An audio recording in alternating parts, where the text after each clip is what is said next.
there has been a lot of panic in the market as of late, certainly over the last month and a half or so. Actually, it's fairly positive today. People are starting to get a little bit less nervous. Nasdaq's up 2%, but we're still down significantly from where we are in middle February. If you're worried about a bear market, if you're worried about a recession, Procter & Gamble is a company that is going to help protect your money and actually probably will go up. Now, in a recession, when everything's falling, Procter & Gamble is going to fall too because people start liquidating 401ks. That's how it works. So everything goes down in a recession. However, in a prolonged bear market, in a prolonged recession, Procter & Gamble is going to hold up. It's going to do well. It's going to perform. It's going to give you some protection and probably some appreciation of your money during some of the most rough times. Well, why is this? Why are you saying this? How do you know this? Well, now I'm not saying I can predict the future. However, if we look at historical trends, historically, what has Procter & Gamble done? How has it performed?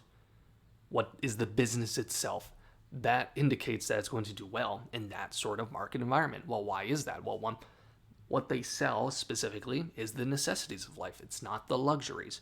It's not a cruise, it's not luxury furniture, things like that. They get absolutely crushed in a bear market, in a recession, certainly in a recession, because people don't need that. And when bills start piling up, what do you want to do? Are you going to buy diapers for the kid? Or are you going to buy new nice furniture? Now, of course, there actually are some people that would buy the new nice furniture, but generally, every rational human is going to buy the diapers, buy the soap, buy things like that, and that's what Procter & Gamble provides. In a recession, its core business, what it does, is going to do fine, if not better. It's going to hold its value. And things like the newest smartphone. I like Apple. I like that company a lot. I own that company. Not all of it. I would not be making this video probably if I did. But I own Apple. People going to be buying the newest iPhone 17? Sure, plenty of people are. But as many? Probably not in a recession. People don't have the money. That's how these things work. Procter & Gamble is a business that is set up for this type of market environment. And it's important to hold it. It is important to hold it. At least some values. Not it specifically. You don't have to own it. But this type of stock is going to do well. And it's important to diversify outside of tech because of this. Most of you watching. So let's dive a little bit deeper. Where is this valued at? Okay, PE 26. That's a little high. But then again, people like to own this stock because it's like the traditional one. It's still cheaper on a forward PE basis. It's actually valued right around what the general market is. But like I said, there's probably some money that's realizing, okay, this one's going to do fairly well. It is down 2% over the last month, but compared to growth stocks, it's actually performed nearly 9-10% better. Depends on which one you pick. The market is performing better than the market, but also it pays basically a dividend that is twice of that of the general market. Of course, the S&P 500. You're going to get a decent dividend. So even if this ran flat, you're probably matching inflation with it. Now, that doesn't sound good. Well, yes. But like I said, if we're talking about a bear market, your shares of AMD, your shares of Nvidia might be flat. I would give credence there. But a lot of your tech stocks, your Apples, your Microsofts, they probably are not going flat. And if we don't get significant rate increases, if rates go up dramatically, sure, park it in a CD, park it in whatever you want. You'll probably get about the same return if Procter & Gamble went flat.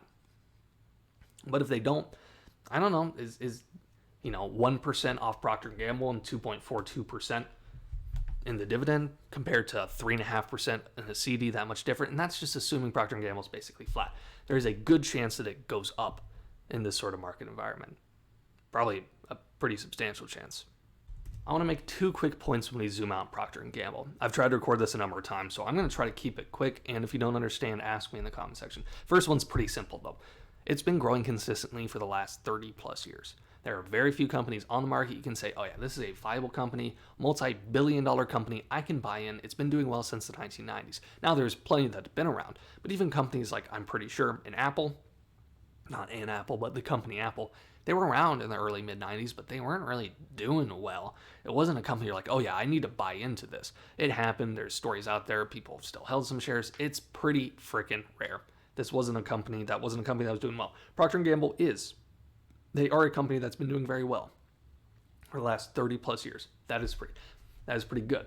However, one thing I want to make, right, when we're looking at a recession, everything goes down during a recession. Procter & Gamble is no different. They fell. However, when we're looking at the rates of recovery, they were somewhere in that, I don't know, mid 60s, mid to low 60s. Maybe they peaked at 70 for a bit there right before the fall. And they fell relatively the same. If we look at the S&P 500, right? S&P 500 was somewhere around 140-ish, 130-ish.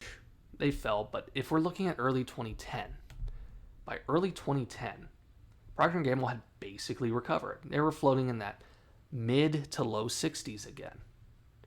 Maybe let's say 5 to 7 to 10% off of where they were the pre-fall in 2009. But the S&P 500 really wasn't there. Right? I said we're the 130s, 140s. By early 2010, you were still in the low 100s. You peaked a little bit around 118, but generally, you really wouldn't hit that 140 mark until, nearly 2012.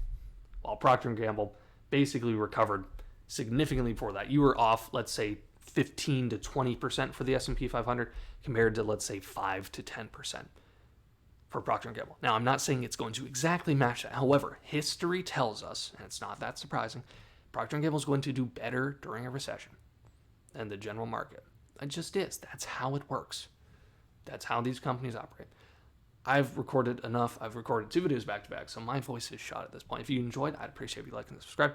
I do daily stock content on this channel. I'll catch you next time.